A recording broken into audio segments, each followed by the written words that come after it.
I'd like to call this September the 12th, 2023 meeting of the Chris County Board of Commissioners to order. We'll begin by all standing and asking Reverend Rick Smart to give our invocation, and then the Pledge of Allegiance by Clark Harrell. May we pray, please, most kind and gracious Heavenly Father. Lord, we thank you for the day, the blessings of it, Lord. The fact that you simply keep the throne room of the door of your throne room open for us so that we may come in. We may lay our petitions before you, before your feet, before your holiness. And Lord, this morning we simply pray for our community. Thank you for the day that you have created for us to enjoy. We thank you, Lord, for this Board of Commissioners who have offered to serve. We pray, God, that in this meeting today, that everything that would be said, everything that would be done, every vote that would be taken would be pleasing in your sight in accordance with your will. Lord, we do ask that you forgive us where we failed you so many times. And it is the strong and the holy and the righteous blessed name of Jesus we would pray and ask these things. Amen. Amen. Amen. I pledge allegiance to the flag of the United States of America and to the republic for which it stands, one nation, under God, indivisible, with liberty and justice for all.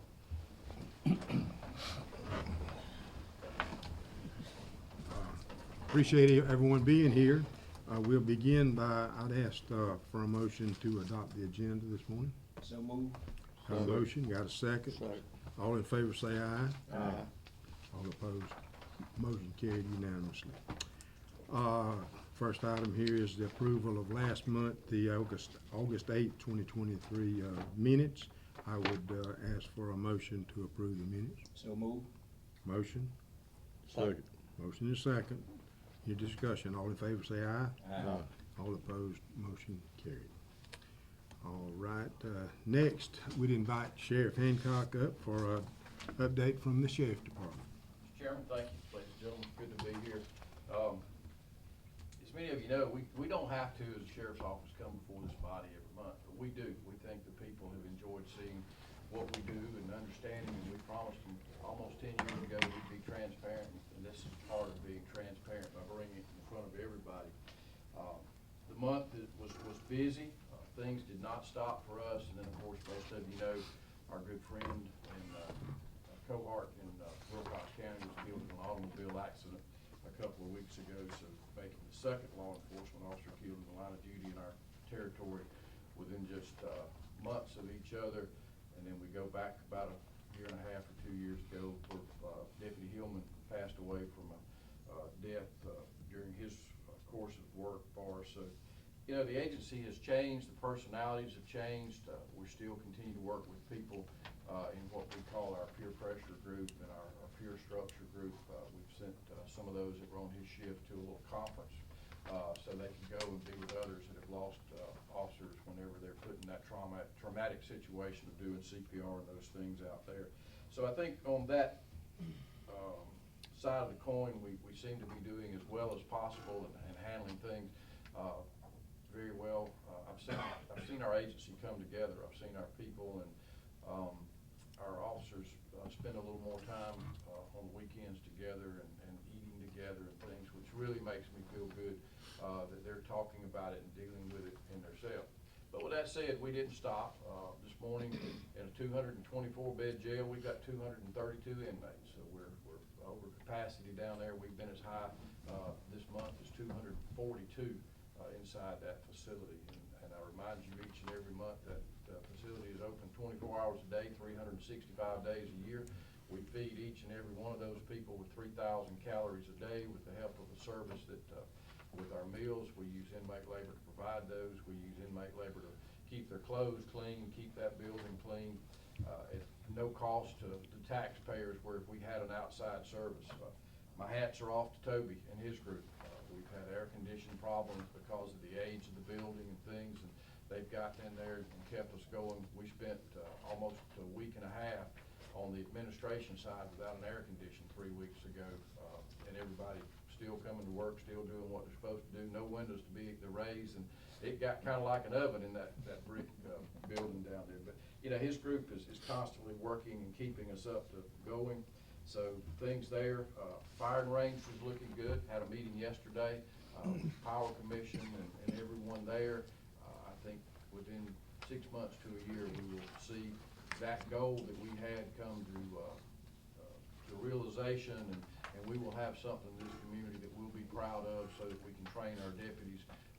We have what's called an open range every month that the deputies come out and practice their firing and they're working with, and this will give us even a better capability of sharpening our skills, which are required by law, and it's one of the mandated courses that we have to take. On the side of training, basic mandate that is 14 weeks long for a deputy. We got 2 that are finishing up this Friday at basic mandate, and the school and the state has started a 6-week pilot program.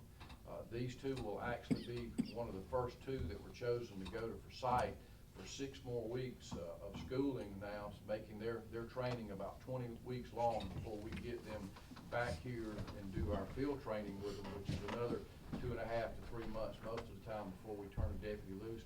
And they're going to be able to take things such as high-speed driving this time, another firearms course. They'll take resiliency courses. They'll know how to spot DUI drivers and those under the influence of both alcohol and drugs better.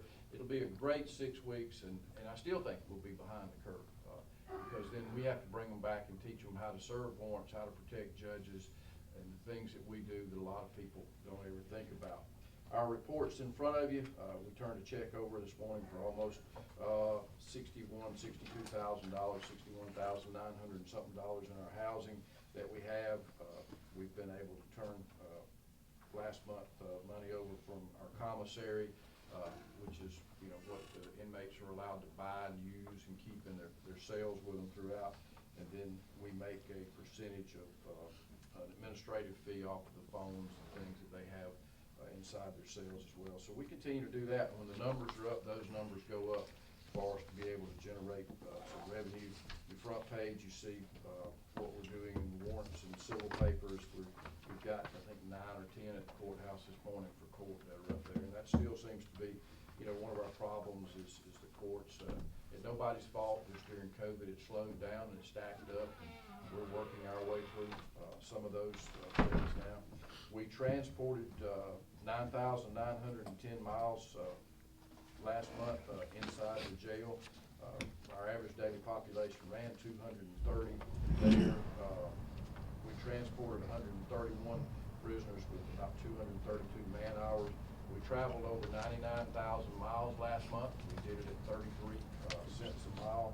That figure is going to continue to come down. As I told you last month, it's up. The deer keep running into us. We've hit another couple of deer over the last month. And with the deductible going up, a lot of that has to come out of our budget now instead of where we used to pay $1,000 deductible. The deductible is now $5,000 per vehicle. So instead of selling some of our old cars that we've been doing, we give EMS one, we put one in the airport. I think Public Works have got 2 or 3 of the vehicles that we had and took offline to help everybody else out. We kept a couple of them this go around, which just helped us because last Sunday when the deer hit us, we were able to take that car to the body shop. He was able to take an old fender off one of the old cars, put it on a headlight assembly, and we're back up and operating, which controls our downtime, keeps us from having to hot seat another car where somebody's constantly in it 24 hours a day. That is rough on the automobile if we do that. So I think you'll see that 33 cent a mile continue to come down if we can keep off the deer there a little bit, because we are putting new cars in service. We finished up the last of our splosh we talked about last month. We also bought 3 cars out of our asset forfeiture account so that we can put them on the road. And then I got word last night that the school board has agreed to purchase 2 for the school resource officers. So, we look at all the alternatives we can to replace the big high-ticket items that are out there. Your 911 reports in there, total 6,574 calls for that. We picked up and assisted 70 animal calls throughout the county last month. And other than that, I'll stand for any questions or comments that you might want to ask or know or anything. We did have a chicken roast this morning on the interstate at exit 104. A chicken truck wrecked and caught on fire, and it was a mess out there for a few hours this morning with chicken. So if you like a roasted chicken, move toward 104 and search the ground. Chad, are the cardiac police, people I'm looking at, we got We got total 24 days, $840. Yes. Is them the guys that they bring down there and they just got city charges? City charges on, if they bring somebody to the sheriff's, detention center and they put a state warrant on them, they're ours, so to speak, to keep and pay for and take care of. Yeah, because, I know this number, that 20, when I'm looking at number 24, they take more people down there to that jail than 24 people, so they put state charge on most of them, and so when they put state charges, that mean that we got to house them and take care of them. That's correct. We have to house them, we have to take care of everything, courts, medical, and those things there. And we did, I will tell you, we did have a nurse assaulted, about 2 weeks ago by an inmate. And she had to go to the clinic and be treated after the inmate jumped on her down there. And, you say we overpopulated at the jail now, you say 240? We've been up as high as 240, in the last 2 weeks, we're at 232 this So, morning. so it is most of the inmate that we bring it back, transport, and set for court? A lot of them are. Anytime we have court, we bring, we have to handle what's called court production orders. And if they're out in the state system somewhere, we have to go get them, bring them back, bring them to the courthouse, for whatever that hearing might be, or if it's continued, then we'll carry them back to the state facility, usually within about a week or two after the court occurs. So that really keep us overpopulated sometime. We have, I'm looking at 131, transport y'all did, Mr. Commissioner, we won't take up time today going into it, but we have to transport people to mental health evaluation, pick them up and carry them back. We have to take people to juvenile hearings. We have to take people to superior court hearings. If the magistrate judge, needs somebody other than the initial bond hearing, we have to transport those people. We've probably got 16 or 17 people right now that are considered mental ill patients, but yet there's no bed space for them in the state, and so they are down there sitting in those jail cells awaiting a bed somewhere, and the revolving door, we call the state, they say they don't have a bed, they get a bed, we say, well, we'll bring him to you, and if he's got charges, we can't take him. So then we start over again, and I won't describe to you what some of those people are sitting down there in those cells doing, because the people here would just be blown away if they realize what, we're putting up with and everything every day. Okay. All right, I just appreciate you. Yes, sir. Appreciate you guys. Sure do. Any other questions for Sheriff Hancock? Thank you for what you're doing, and And as appreciate I it. always say, it's not me, it's the men and Yeah, women sure. that are there, they're doing those jobs each and every day and every hour of the day, making sure that we have protection in this community. All right. Thank you. But, let me ask you, okay, when we sentence, I know a young man down there now, right? They sentenced him to go off for 60, 90 days, but they had to sit there till they find a bed. Yes, sir, you're talking about, when they go to PDC or they go Yes. to, a diversion center? Yes. Yeah, they will get sentenced to that, and when they're sitting in the courtroom, that sounds good, because they're thinking they're only gonna get 60 or 90 or 120 days in a PDC or a diversion center. But what they fail to tell them is that you're gonna sit in the Chris County Jail Yes, until bed okay. space 30 becomes days. available, for that PDC, and sometimes we'll hold them longer than their sentence is in a PDC. Yes. and- When did the time start? So they times, When they get credit? in- inside that state facility. Yeah. So if they sit there 90 days, 120 days, they don't get credit for that time No, in the sir. county? No, sir. They don't. And I know you ain't got nothing to do with that part, but it just pissed me off because I know a young man down there now, what I'm saying. Came from there, sat there about 3 or 4 years. Man has made a turnaround, drastic turnaround in life. Married, bought a new home and everything. They sentenced him, got him sitting down there, what I'm saying. Now, lost a good job, what I'm saying. The case, to me, I just thought that they can do something better to help rehabilitate, what I'm saying. Like some judges do, they help rehabilitate some of these guys instead of just throwing a book at them. This man lost his whole family, good job, bought him a nice home.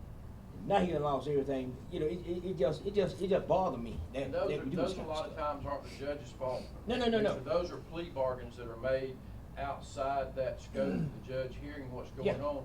And it's because the people don't get good information Yes. from those people explaining to them what Yes. their sentence are. That's- You walk they- in and tell somebody, hey, if you'll take 60 days in the PDC, for your violation or your probation, your parole violation, you'll be able to go.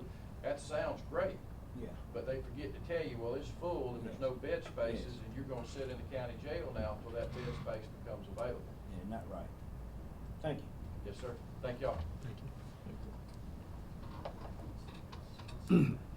Next, on our agenda is, some citizen comments. I'll invite Joel forward.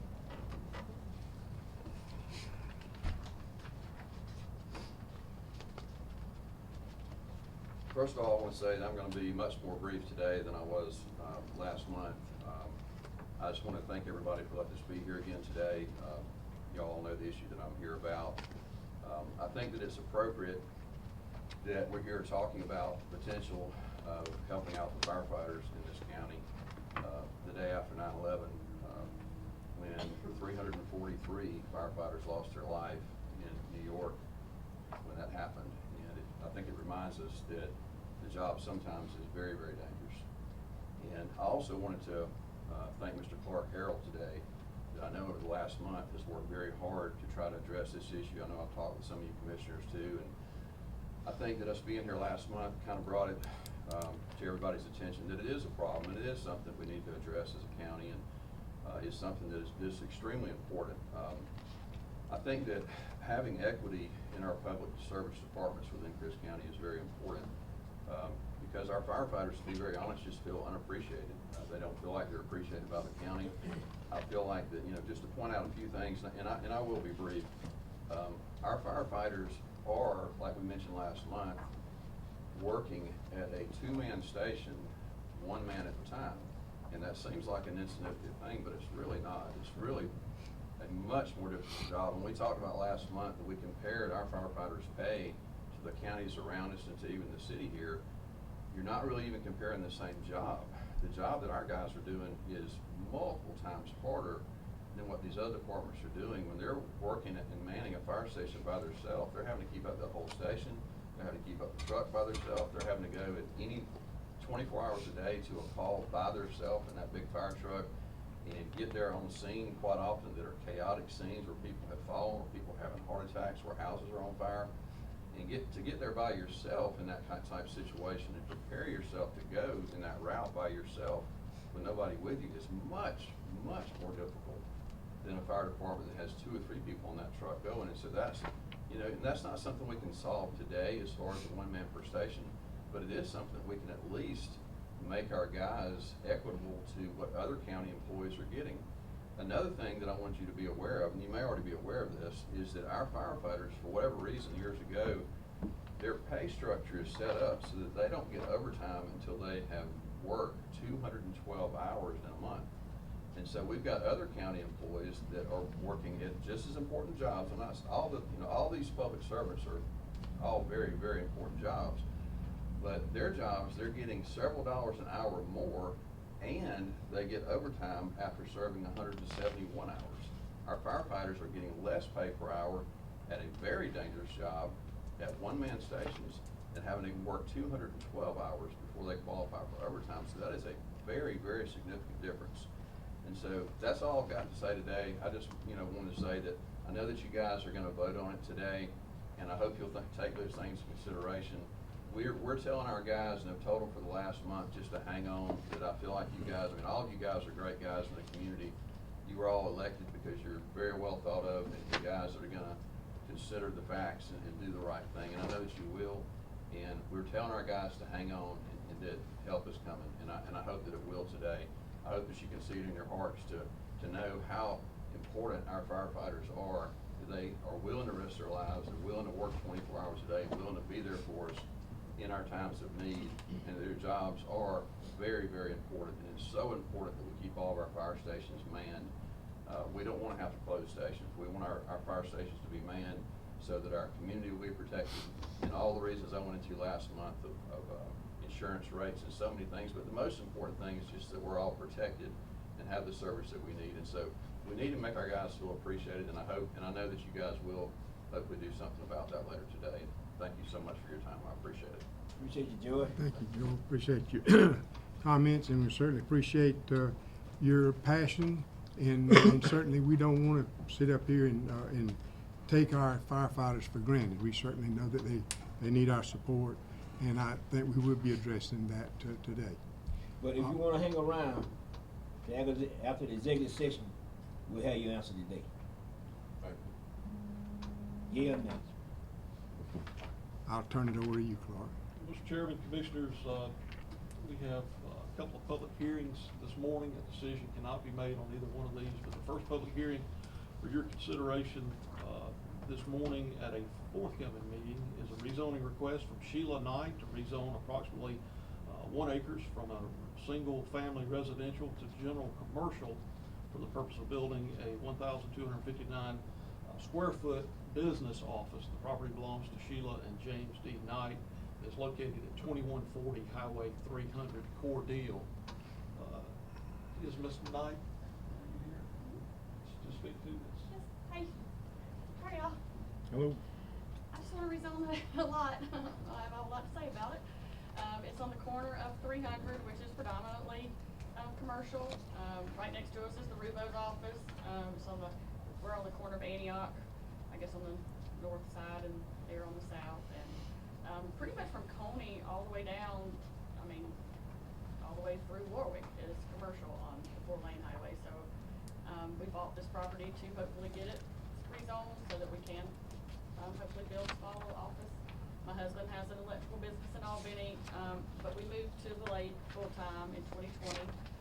So we have a little home office that we sort of work out of, and I also sell real estate for Joel, and have a nonprofit called Run for Your Lungs. And so if we could put a little office there that might do everything. I don't know how much we can build there. In my brain, I start thinking about possible a little rental office space along with it. I really don't know what you can do with an acre, but I always have big dreams. So, but that's pretty much it.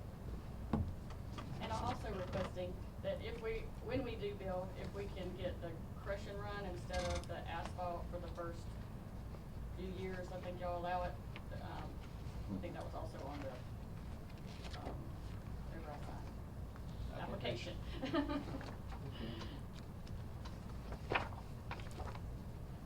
Anybody have any questions for Ms. Knight? Appreciate you, Ms. Knight. Thank you. Anyone else to speak? Anyone for? else that wants to speak in favor of? Do we have anyone to oppose who'd like to speak? If not, I'll close that public hearing and move to the second.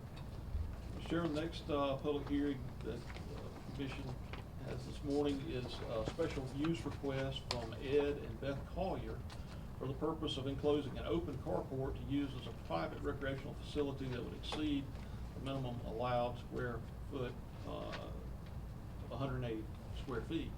The property is zoned RS2, single-family residential, located at 115 Smoke Ridge Circle, Cordele, Georgia. Mr. Collier, you speak before. Good morning. Good morning, Chairman, Commission. I'm Ed Collier.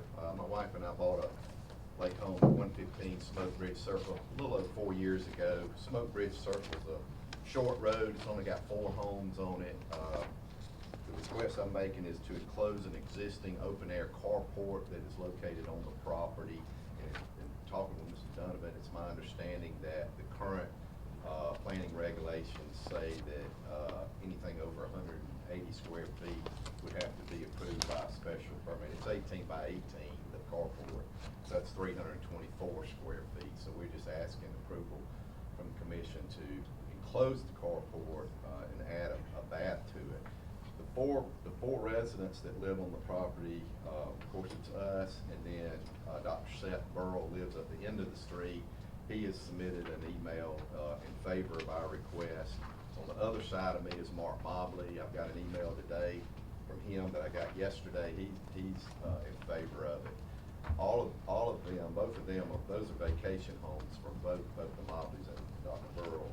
Doug and Lisa Devine are here today. They're permanent residents on the road, and they're here today, I believe, in support of our request as well. So I'll be happy to answer any questions y'all may have. So all you gonna do is just throw in your carports? Yes, sir. And add that, yeah. I'll be honest about it, you know, when I first heard about it, I said, yeah, I don't see no problem. Your carports. Yeah.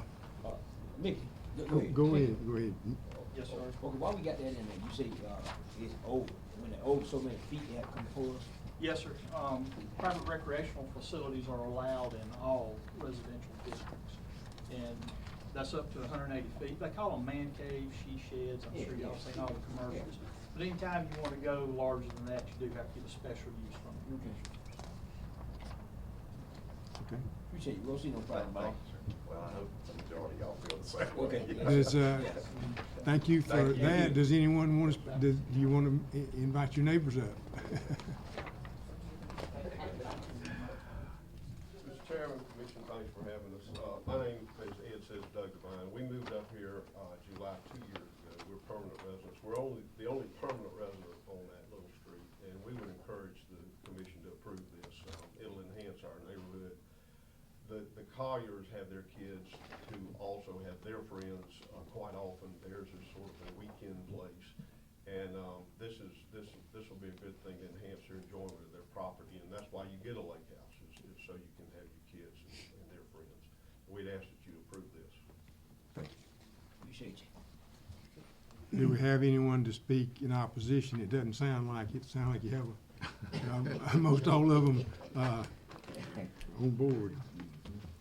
Mickey, let me ask this question. Why, in the information provided to the commission, we've got on here that the decision cannot be made today.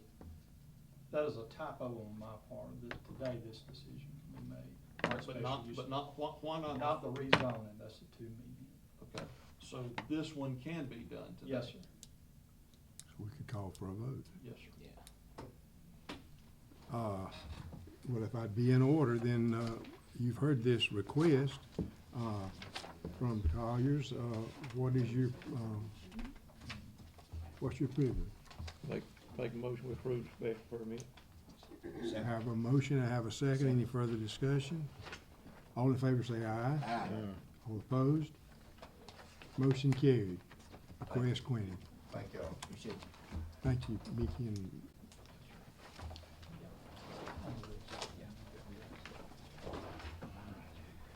Commissioners have several items of new business for your consideration this morning. The first on the new business agenda is we'll roll items A and B into one. Both are dealing with planning and zoning. One is a GIS planning contract. This was already approved in the budget by the Board of Commissioners, but because it's a contract, I would ask the chairman be allowed to sign this. And also City Reporter software. Both Jimmy Mumphrey and Nikki Donovan has been exhaustingly working towards finding the right kind of software and zoning so it will make it easier for our citizens to apply for permits online, that sort of thing.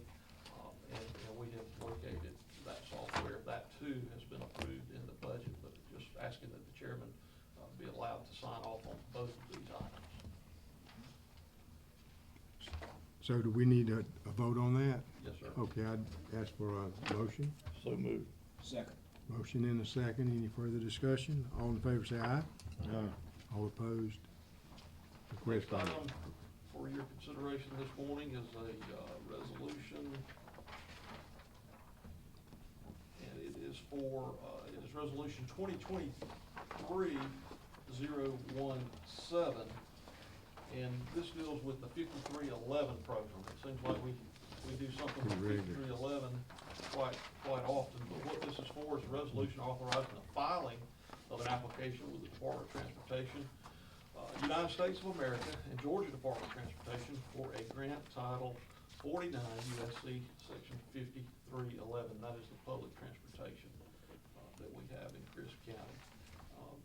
Whereas the Federal Transit Administration and the Georgia Department of Transportation are authorized to make grants to non-urbanized rural areas for mass transportation projects, and whereas the contract for financial assistance will impose certain obligations upon the applicant, including the provision of the local share of the project cost, and whereas it is required by the United States Department of Transportation and the Georgia Department of Transportation in accordance with the provisions of Title VI of the Civil Rights Act of 1964, that in connection with the filing of an application for assistance under the Federal Transit Act, the applicant gives an assurance that it will comply with Title VI of the Civil Rights Act of 1964 and the United States Department of Transportation requirements thereunder. And whereas it's the goal of the applicant that minority business enterprise, disadvantaged business enterprise, and women's business enterprise be utilized to the fullest extent possible in connection with this project, and that definitive procedures shall be established and administered to ensure that minority business shall have the maximum feasible opportunity to compete for contracts and purchase orders from procuring construction contracts, supplies, equipment contracts, or consultant and other services. So approved and adopted on this 12th day of September, and request that the chairman be allowed to sign this. That's resolution 2023-017. 017. You've heard the reading of this resolution. What's the pleasure of the board? I'd ask for a motion to adopt. James, was that you? James, I need a second. Second. Motion and second. All in favor, say aye. Aye. The next item that I have is to set the tax millage rate. Mr. Chairman, Commissioners, I would ask that we do that at the end of the meeting after the executive session, because if we make a change with fire, we're going to need to adjust the special service tax district millage rate. Okay.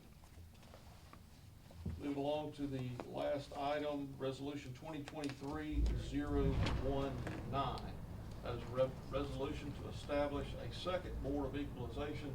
This is requested by the clerk of court, and this is something we do on a yearly basis, or have done since I've been here, establish a second board of equalization. Whereas OCGA 48-5-311 provides for the selection of additional county boards of equalization by the grand jury in counties having more than 10,000 parcels of real property. Whereas Crisp County has more than 10,000 parcels of real property, and whereas the Board of Commissioners desires to expedite the handling of tax appraisal appeals for the citizens of Crisp County by establishing a second board of equalization, and whereas the Board of Commissioners of Crisp County believe it to be in the best interest of the citizens of Crisp County to remove any obstacles wherever practical and possible to provide fair and equitable tax assessment on all property. Now therefore be it resolved that the Board of Commissioners of Crisp County does elect to have one additional county board of equalization by the grand jury adopted in the legal assembly on this 12th day of September 2023. For your consideration, 2023-019. You've heard this reading. Can I get a motion to adopt? So moved. Got a motion? Second. Second. Motion and second. All in favor, say aye. Aye. All opposed? Resolution adopted. Mr. Chairman, that's all the new business that I have at this time. Okay, we'd invite Sherry forward with her financial report. Good morning. Good morning, Ms. Levy. Included in your packet today is the summary report after the first 2 months of the new fiscal year. The first page, of course, is the summary report of revenues and expenditures. We start off with the general and three major special revenue funds combined. Year-to-date revenues there of $2.3 million, expenditures 3.7, leaves us with a negative 6% expenditure over revenue shortfall balance at $1.4 million as of August 31st. Water fund ended the month, it's the middle of the page. Net income, 25,203. Consumption, 6.3 million. 1,510 customers. USDA bonds are current at 1.1 million. Landfill fund, year-to-date net income, 397,993. Tonnage, 9,730.92 tons. Almost half of that was delivered under the coal ash contract with the Power Commission, leaves 19% delivered under the commercial contract, 4% under the city's residential contract, and 3% under the county's curbside contract. The GEPA loans there are also current at, less than $1 million, $885,000. Following that, of course, is your cash report. General special revenue funds combined, 15.9 million, proprietary funds, 11.3, SPOS and T-SPOS, 12.9. Following that are your SPOS reports. No change on the 2011 issue. We are trying to get that one closed out. Behind that, you will find the 17 issue report. Distribution number 67 is actually down. The amount shown on your report actually includes an audit adjustment for a 12-month period, but when you account for that, this month's distribution for the retail sales in July is actually down about 1% over this same reporting period last year. The expenditures and appropriations have exceeded 18 million for that 2017 SPOS. Of course, your graph is next. Gives you a picture of how those distributions are running. And the final SPOS schedule for the month is a detailed list of the expenditures that we bring to you. As you can see, the project's benefiting from the special local option sales tax penny for the month of August for the Sheriff's Office, Public Works, Roads, Solid Waste, and the cities of Cordele and Araby. Next is a report on the transportation tax. We have basically utilized all the funds from the 2012 issue, the new issue, the 2022 issue. If you follow that, on the next page following that, distributions here have reached $631,343, and of course we combine all that with LBEG and GDOT revenue for a total completed local projects of over $14 million from T-SPOS revenue. Next is your local option sales tax. It kind of mirrors the SPOS here, and that it's down about 1% over this time last year. And then your CDBG follows that. We still have 8 outstanding loans. Total outstanding balance $1,659,687. And then the last report, of course, is a summary by department on expenditures, and everyone should be. We're only 2 months into this year, so everyone should be at 17% or less. As of this report, the general and special revenue funds combined and the water fund are right on target at 16%, and the landfill fund finished slightly under at 12%.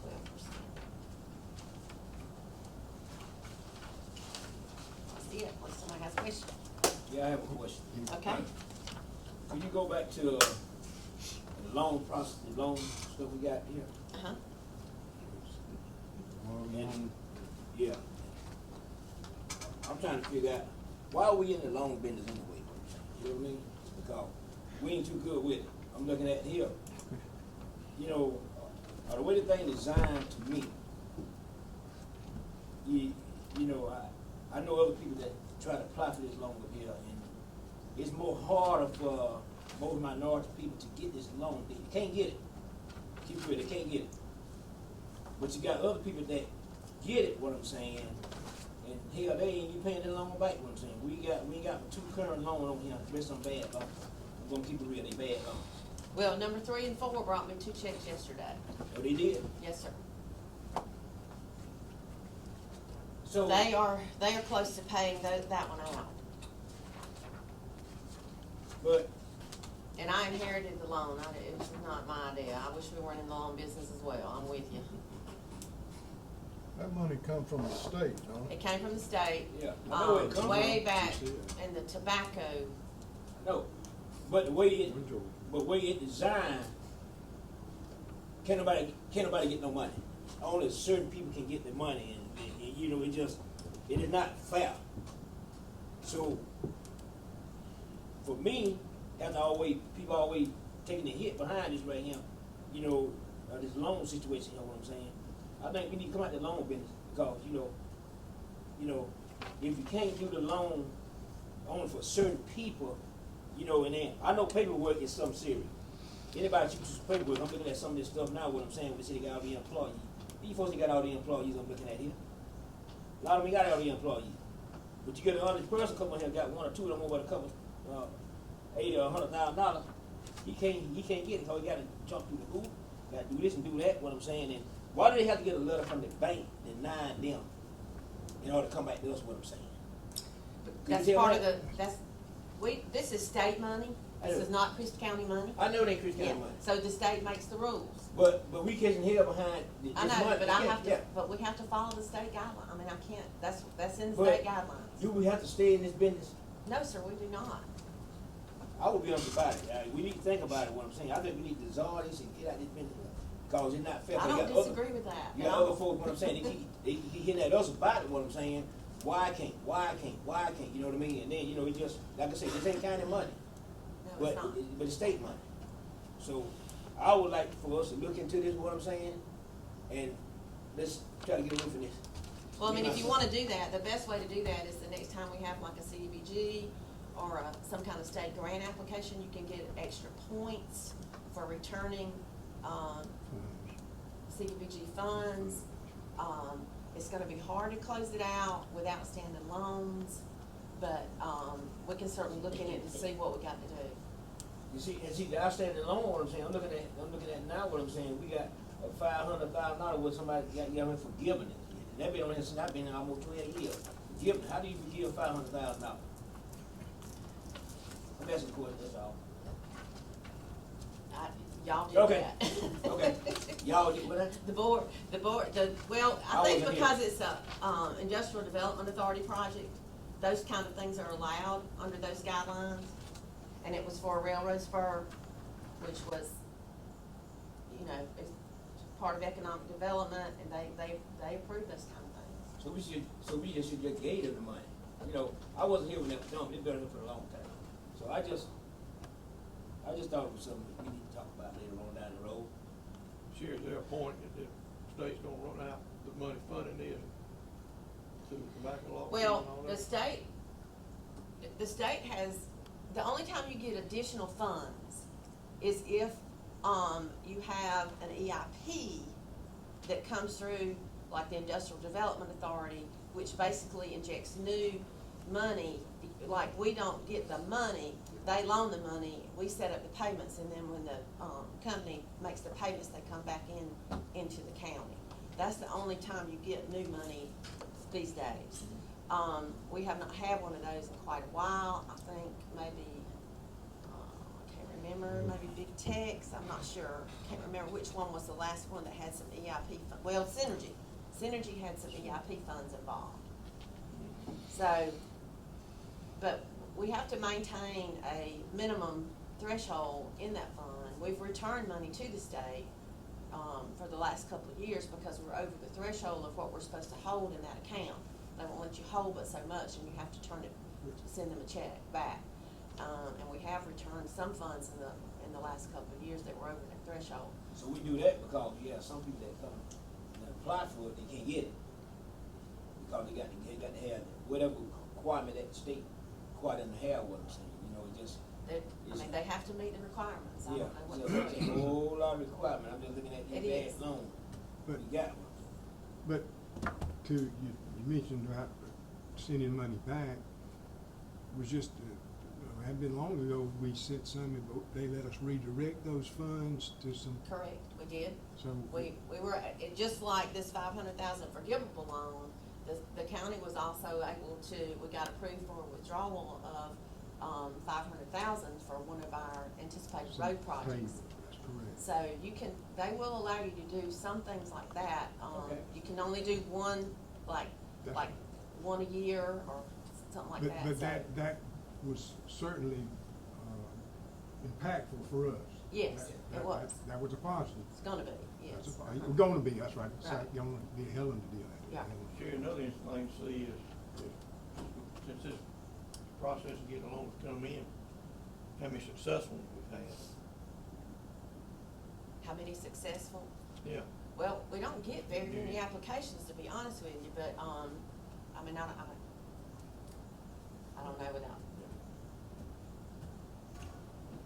And that's part of the problem, if you don't have a loan application, a pending loan application, and you got those funds there, then they want you to send that money back up to the state, and then they redistribute it, I guess, I'm not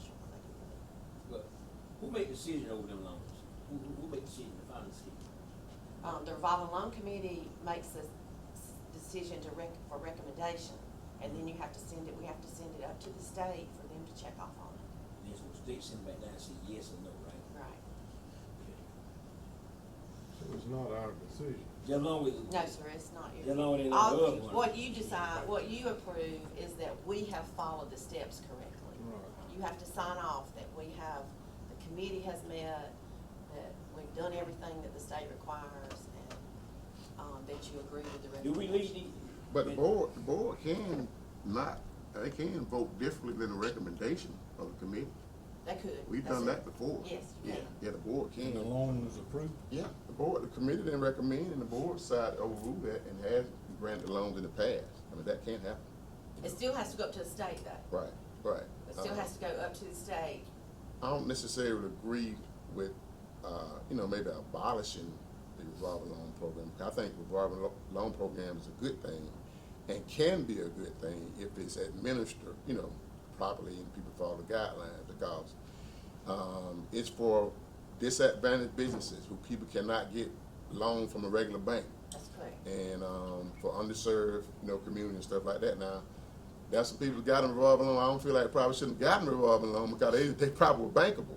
So that's the situation. And the people who actually need to get the loan There you go. That's what can't I'm get the talking loan. about. So There you that's go. kind of sometimes can end up There being you go. where your problem lies. There you go. So now if it's Well, the administered, committee is real, I mean, if somebody is, it's because they're not meeting their requirement. It doesn't have anything to do with, it's because they're not meeting their requirement. right, Because we would rather loan the money out, keep it on the local, Right. in the local community than to send it back to the state. right. So we But- try to do everything we can, but when they don't meet the But- requirements, if we can't check a box, we can't check a box.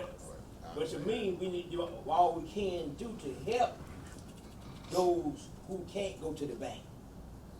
Okay? I think we need to do all we can before we just encourage them with, if you come throwing a bunch of crazy stuff at me, this and that and that, that's what I'm saying, more folk gonna walk away and say, man, why is that, it just,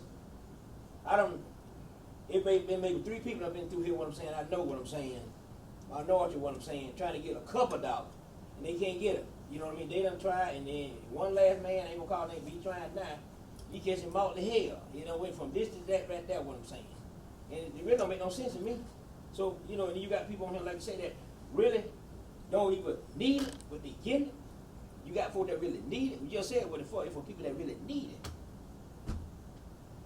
And historically, people who apply, I guess some of those for those loans, when they want a certain amount of money, if they're undercut, not getting the money that they need, then they accept that money and they start out struggling because they actually get what they actually need. They're from the beginning. underfinanced. Yeah. Bingo. So that creates a Bingo. problem.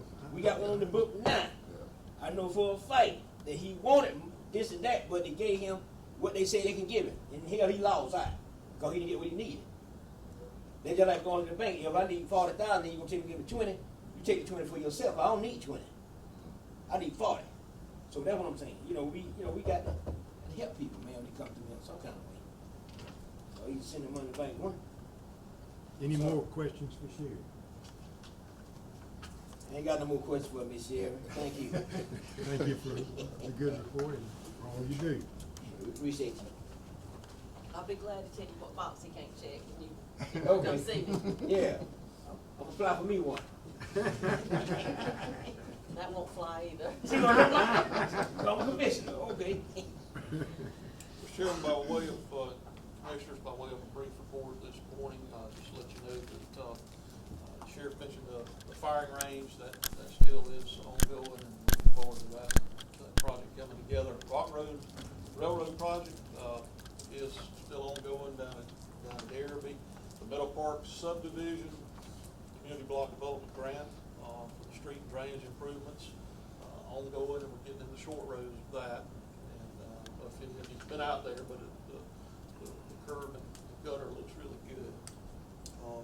We've had several county employees take advantage of the retirement benefit that you all passed at the last meeting, and I just want to say once again, thank you for that opportunity for several of our employees. The paving contract that you approved for the 2023 LBIG will get underway on or about October construction meeting that was held this last Thursday, and they will be getting started mid-October. Do not forget about the public safety dinner that is sponsored by the Chamber of Commerce. That is this Thursday night, the 14th, 6 o'clock, the Lions Club building. So public safety will be recognized, so please keep that on your agenda. One other action item that I do have for you. We've been notified by DOT for our next LMIG, Local Maintenance Improvement Grant, for this next year. They will be giving Crisp County, this is from the gas sales tax that I understand just got suspended by the governor this morning, but the amount of $660,844.42. What I would like to do is to submit application to the state. We have to do this every year, telling them how we're going to expend these funds.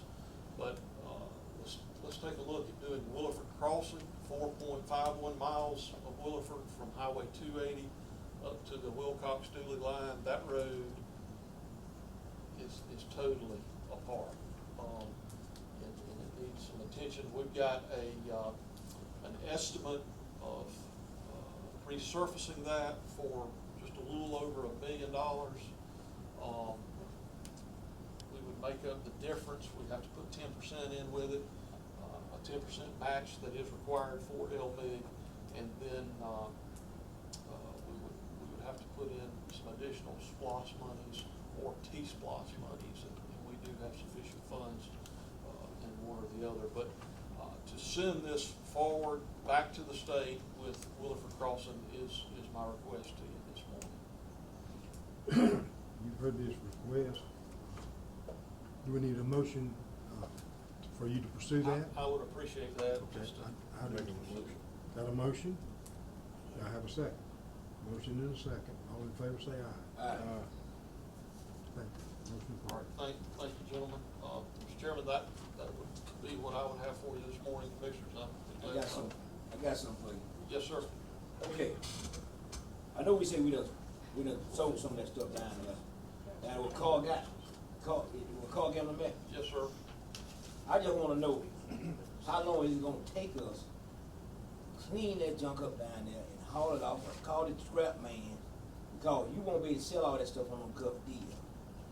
Some of that stuff, the weed done growed up down there, and when you go through there, what I'm saying, you know, we talk about cleaning up, what I'm saying, we gotta be first partaker, we gonna clean up right here. Yes, sir. When you drive around there by the fire department and the car, but I talked to the chief the other day about his, you know what I'm saying, he explained what he got over there, and I said, well, we probably need to get rid of that too, chief, what I saw, you know what I mean?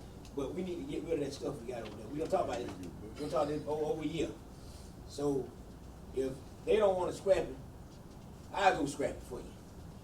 I ain't trying to be funny, but we need to clean up down there. And he got a building with a tin flying off, what I'm saying, the building fall, what I'm saying, that don't look good. Yes, sir. Don't take but a minute for it to go ahead on. We gonna be able to sell our stuff on Gulf Deal. We've been on Gulf Deal for the longest, and we can't get rid of it. The big thing to do is go to the scrap yard and put it across the scale and just get rid of it, clean up. Okay.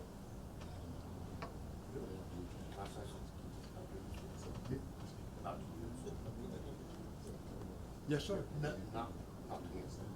I need to make a announcement. Okay, stand and be recognized. I'm Bubba Revels. I live on Antioch Road, and I'd like to know, how do I go about getting the speed limit dropped from 55 miles an hour? All the roads around the lake, none of them are 55 miles an hour. You know, Sheila's asking for a commercial lot there, which I agree with. You know, I live 2 houses down. But I do think that the speed limit should be dropped. Right there at Ironwood Golf Course, it says it's 55 miles an hour. That's the entrance right beside my house. In my yard, there's a sign that says, slow children at play. It doesn't make any sense. So it needs to be dropped somehow or another. I don't know if I need to go through the State Department or DOT or how that works. You talking about Antioch West? Is that a state road or a county road? It's a county road, but I can initiate that process to do that. Yeah, I mean, you can hear them, you know, as soon as they turn off 300, and, you know, and saying 300, it drops to 50. I mean, right there at Rubo's, which is at the corner of our road there. Our two-lane road shouldn't be 55 miles an hour going to the lake. So, I would just like to hopefully get that ball rolling. I'll address it. Okay. Thank you. Clark, will Appreciate show, it. look into it. Thank you so much. We appreciate you, sir. Yes, sir. That's it, Bob, that's all I got. You in executive session? Yes, sir, we do for Personnel personnel, litigation. and property. Chairman, chief ain't got to say he is the chief here. Chief, the fire Oh, I'm chief. sorry, yeah. Yeah, he back there, saying, Yeah, yeah, Mike, they right, wanna say. yeah. We wanna look over. Fire chief, got anything you wanna say? Yes, sir. Anytime you allow to speak for the board is a good thing. I know y'all finna go into the executive session and make a decision on, the salary. And, I guess I don't need to prolong it. A lot's been said and there's a lot to, digest or whatever. But I think you have all the, information that you need to make a good and fair assessment of what we have going on. You know, we're speaking a lot on the starting pay. That definitely is a portion of it. But when you have people that's been doing it for 11, 12, 13 years, that's still not making what you could go to some of these other departments and start with. It's an issue. You know,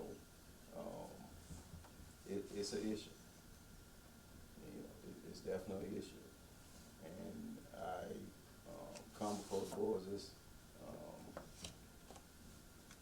thanking you for, looking into this, because it's been an issue for a while. I've been doing this for 35 years. And when I started, the salaries of the public safety, law enforcement, and fire department was kind of close, not like it is now. So the thing is, we might not have knew that it got to be where it's at now, but you do know now. You do know the difference in your salaries now.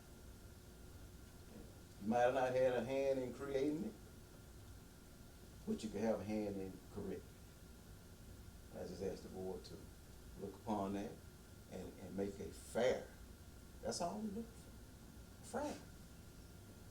And just, decision on it. I could stand up here and talk all day about it, and it has been talked about all day. So now it's time to, look into your hearts and make a fair decision on it. And that's all I ask. Thank you, Chief. Appreciate it. Thank you. I would entertain a motion that we go into an executive session for the purpose of personnel litigation and property. So moved. I got a motion. Second. All in favor, raise your right hand. We'll take a 5-minute break and then we'll open up, we'll do our